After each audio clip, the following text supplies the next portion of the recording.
جب ہم نے فرشتوں سے کہا کہ آدم کو سجدہ کرو تو سب نے سجدہ کیا مگر ابلیس نے نہ کیا۔ بولا کہ بھلا میں ایسے شخص کو سجدہ کروں جس کو تو نے مٹی سے پیدا کیا ہے۔ اور عذراء طنز کہنے لگا کہ دیکھ تو یہی وہ ہے جسے تو نے مجھ پر فضیلت دی ہے،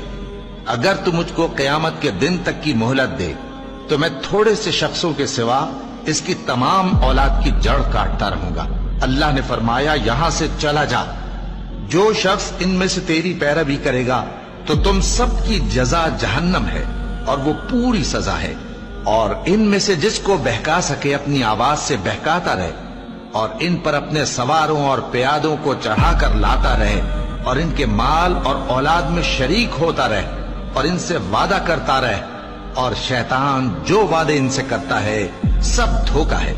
جو میرے مخلص بندے ہیں ان پر تیرا کچھ زور نہیں، اور اے پیغمبر